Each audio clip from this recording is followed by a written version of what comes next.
Hey guys, welcome back to Blake's World. So today we're going to be working on my show again, of course, Lover. So the MAF sensor in this thing I have believed to be bad because there's a few tricks to test it to see if it goes bad. Number one trick is to unplug it. If it still runs and there's no change in idle, that usually means your MAF isn't giving your ECU or PCM the signal it needs to adjust the fuel-air mixture. This one isn't dying or changing pitch at all, so I have a pretty good feeling she's bad. So I'm going to show you a few things, few tricks and tips on how to replace this. A lot of people will take it into a mechanic and then, spend $250 and then later on, find out, either A, it helps, or B, it doesn't help and they just wasted money. Instead of doing all that, you can just spend $50 on the part, 15 minutes of your time. Most of these things will come with new bolts and the tool, the T15, to pull the screws out of them. Not always, but a lot of times. So without further ado, let's get into this and I will show you how to change a MAF sensor. Alright, obviously the first thing you want to do when you're doing a MAF sensor is you want to unplug the battery. So basically when you put the new sensor on, you're not going to have an issue. And I've done this before where I've left it on, I put it on, and the system hasn't reset, so it's still going off the baseline that the ECU is getting from. Or if it's bad, it's going back to its original parameters. I would go ahead and disconnect the battery, negative first. Once you do that, then you can go ahead and start on removing the mass airflow sensor. Now I will say on a lot of them, including Fords, what you do is you have a star bit where this one is the VT15. It has the hole in the middle because that's how that one's set up. So I'm gonna unplug that little girl.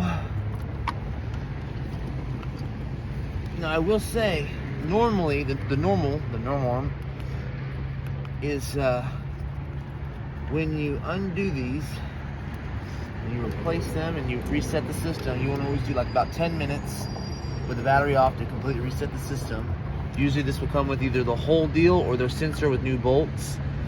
And the way you can usually tell on some cars if your MAF sensor is bad is when the car is running, you come out here and you unplug it. If you unplug it and the car dies, then it's doing its job. Or if most cars die. Some cars I've in my life had it where it will idle real bad and then die, or just idle really bad. So kind of in that area, if you can tell a difference, you know it's working. If you unhook it and it doesn't do anything, it just stays running the same, then you know that your MAF sensor is shot. So a lot of times you have, like I work for Advance, you can go and buy the MAF sensor cleaner. So you have these little, make sure I can focus on that here. So you got those two wires in the middle that are real fine, and you can clean those and kind of get away with it. And sometimes they'll work. I had a 92 Ranger back in the day that it actually did work with that scenario for about a year. Then it kind of started doing it again, and I went ahead and replaced it. But another good thing is what I'm thinking about doing this time is I am going to, two things. One, I want to go ahead and pull this out and clean the housing. And I'd like to use maybe these and kind of maybe build a box for my cold air intake, so it's actually getting cold air, because right now it's not really considered cold air intake because you've got all the heat from this motor being sucked up through there, so it's not doing any better than the original one on there. I had trouble at the time finding a filter because it's kind of hard to get parts for these show motors since it's a Yamaha motor at my store, and I didn't really want to go to AutoZone. Plus this wasn't too bad on price, so I went ahead and got that, replaced it with that.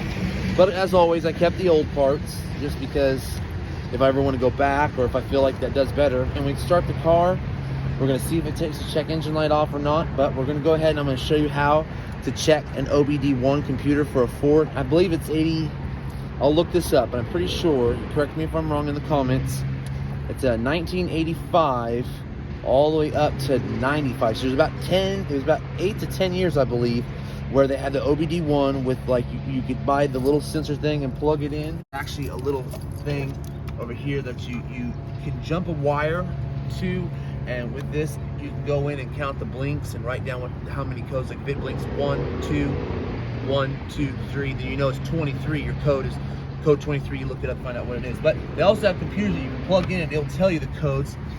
Some like I know AutoZone carries those. Advanced, we can order those. So, but we're gonna do the old-fashioned way in a minute, and we're gonna do it with the paperclip. So, let's go ahead and get started on cleaning this and taking this apart.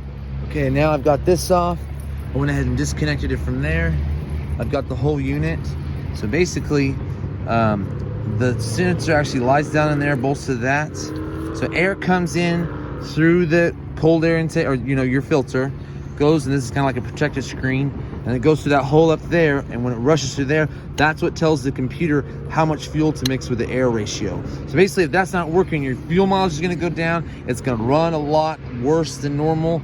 It's going to be harder to start sometimes. Sometimes you'll die. I mean, there's a lot of characteristics when a MAF sensor goes bad. So.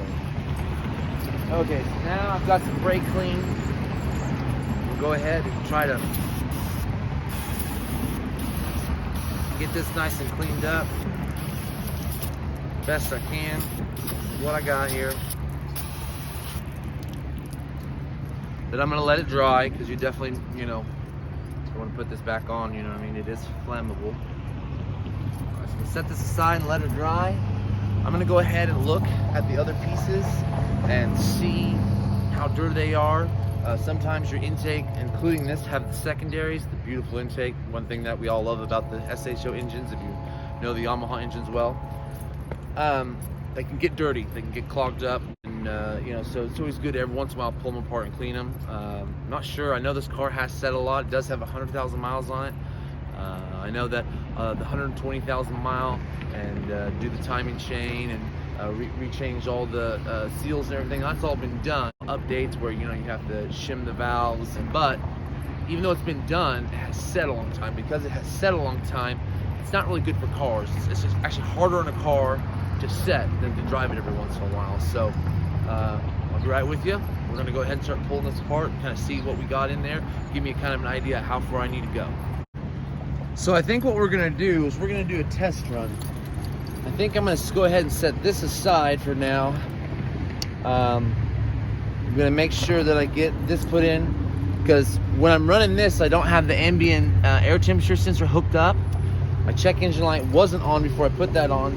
So what I'm gonna do is I'm gonna go ahead and put it back to stock and then just see how she runs. Because with the old MAF sensor right now, it's like backfiring. It's about half of the power it normally has. It's definitely not running where I would like it to be. So I know I need a quart of oil. I want to check the how strong the coolant is. I mean, because we're almost in winter now, so there's some stuff that I definitely got to do. So we'll go ahead. I'm gonna finish cleaning this up, and we're gonna put the original box on, put the new sensor in. We'll test drive it, and we'll go from there. All right, let's go ahead real quick. Let's check.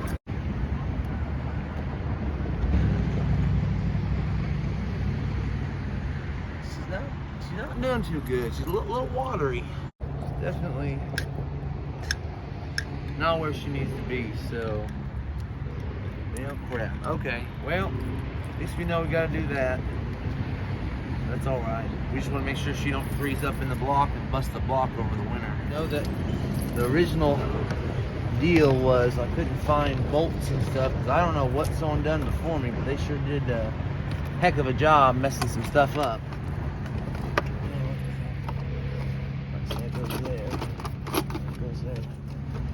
Even if I just got you know what? Let me see what I got in the back. Give me just a second. So what I'm thinking, I've got the ambient air temperature. The ambient air temperature sensor is in the box. I'm looking for the bolts right now to keep the box in place. So I get that in place, I need to put this one. Gotta get a washer. Hold on one sec. At least this will kind of box it up a little bit more. All right. Of course, the bad thing, you keep all the stuff, you keep all the original equipment, and then it's like try to go find the bolts for it. You got all the equipment, but the bolts are long gone. It's all right though. I found some bolts and washers that will work for it now, just for the test run, so I can see what she's gonna do. Today I'll finally get my GoPro, so I can start recording while I'm in the car, so y'all can see how it's going, the difference driving. I'll tell you what, when I first got this thing ran like a scolded dog. Now, I mean, it's bad. It's a lot lacking power. It's just not wanting to do what I want her to do. I might have to smooth this down. See how there's all this debris from all the years of being on the original tubing. So it's kind of hard to get that new filter on. So I'm probably going to use something to get that filed down a little bit and cleaned up and make it work. Alright, let's see what I can do now. Hopefully this will work a little. Yeah, I see a lot better. Wow. That's like night and day difference. Like no joke. Let's go ahead and place it here. Make sure she's going to work. Alright, there's that. Now, we're going to need, make sure she's flush. You don't ever want air leaks. I had a customer come in with a H3 Hummer a couple days ago. Went to this guy here in Tulsa off 71st. He changed his oil, and when they went to put, because it's the inline 5-cylinder, the Vortec inline 5-cylinder, he came to me and I started looking at it, and I'm like, whoa, every single one of your clamps are loose. So that's probably throwing your air fuel mixture off. I can feel it right now. It's misfiring. Tell that how unbalanced the engine is. Of course, I look inside and the check engine light's flashing, and sure enough, it's misfiring. And I don't know. He said wasn't doing any of that stuff before he had that. There was oil everywhere. So when I finally pulled off I got off work. I went out there and I helped him. I pulled off the air intake.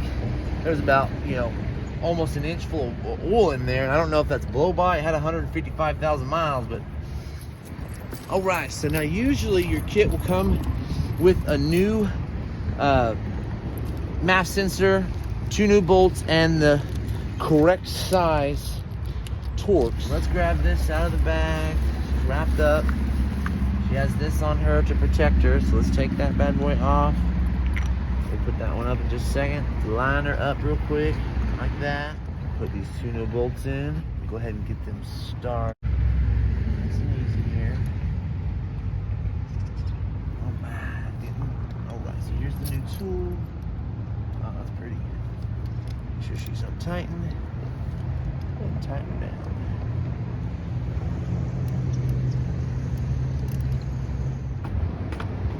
There we go. Now, should stay in there. What I was trying to say, I always like to go down equally on both bolts at the same time. So nothing gets broke or goes on crooked or wrong. She is sealed up, new bolts, ready to go. Of course, next thing I want to do is I want to put the new belts on, put some coolant in it, and then go from there. All right, so I still think boxing this thing off. Make sure I plug these in here now. It's plugged in. It's plugged in. That's tight. That's tight. That's tight. I hope she don't start off all crazy since we got that brake clean inside. That fucking brake clean, she might start off running like a bat out of hell. But what we're gonna do here now, we're gonna start it up. I'm gonna see if that check engine light's on. If that check engine light's on, we're gonna check and find out why and what it's saying. So just hang in there. Let's see what we can do. All right, moment of truth here. So now I'm gonna go ahead and hook up the battery. Hopefully, I know it's been probably over 10 minutes. So hopefully everything's reset. I'm gonna start her up, see if the codes come back on or not. If they do come back on, what we're gonna do is check the codes, diagnose it, and find out what's going on next. So let's go ahead and start off by hooking up, see if we have a draw. Nope, we don't have a draw, that's good. So it didn't spark or anything. Right, so 14, let's get this bad girl back on, going again. So I like these solid brass ones, but they're kind of a pain in the butt. So she's now officially hooked up. And also, if you've watched the other videos, just let you know this is still working just great. Love it. So glad I got her working again. I've used her a lot on my Mercury, which we'll have a video out on that. So go ahead, and we're gonna go ahead and fire her up. Too bad, but All right, let's go ahead and see what she does. Hopefully the check engine light will not come on. So put the e-brake on. Go ahead and put her in neutral. Clutch is depressed, pushed in. Let's go ahead. Hopefully she doesn't blow up. Let's see what happens. 101,474.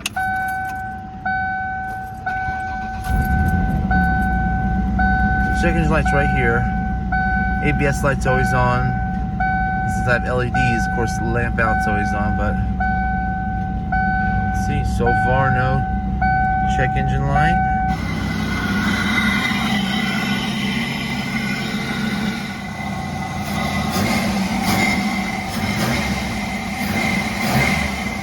It feels kind of funny, but I guess we'll test drive her. Okay, here we go. We're gonna go ahead and do a test drive real quick. Got her in reverse. So far, so good with the check engine light off. Now I will say, I went ahead and I re-plugged in all the AC components. Grandpa, when he had it, I don't know why I don't know what he was doing. But anyway, so right now it says off, but I'm gonna go ahead and click auto and see if, because everything got reset, I'm gonna go down to 60. Let's see if that kicks the check engine light on, since the compressor, he said, locked up. But I've never heard the compressor go or not go or anything. All right, here we go. Don't want to get, yeah, I can kind of feel a power difference. Oh wow, yeah, no, I mean, it's a lot smoother. Well, I say that, but now it's like feeling funny. I don't know. Taking off felt a lot better. Let's see, hold on.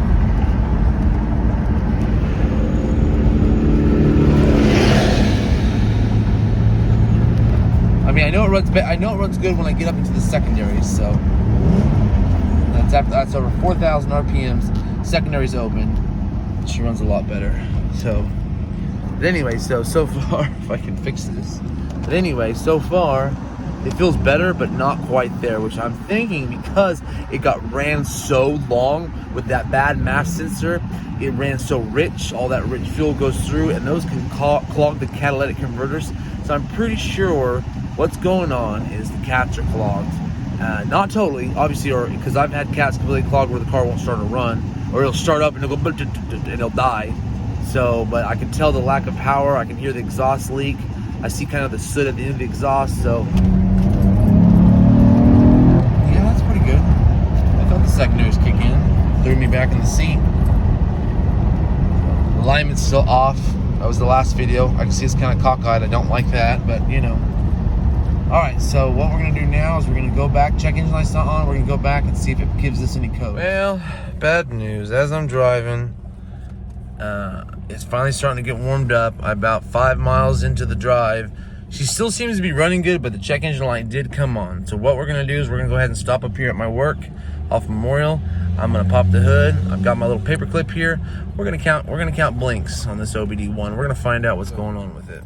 First thing we're gonna do is, now that I have the jumper wire on there, we're gonna do the key on, engine off test. We'll start with that, and then we're just gonna see what that gives us.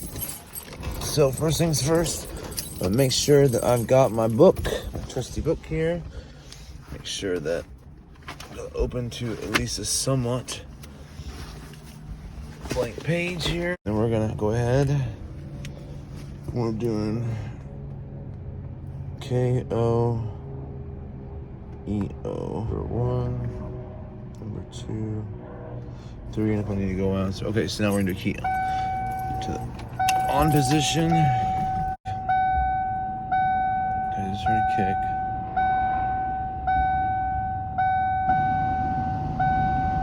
One, two.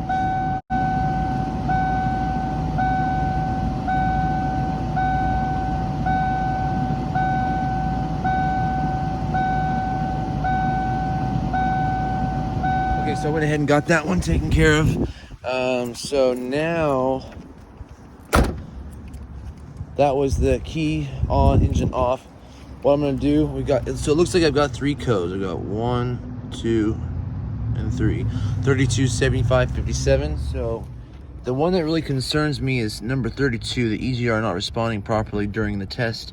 75 was the brake on-off signal shorted to power. 57 was neutral pressure switch circuit. So I'm thinking that there's obviously another issue.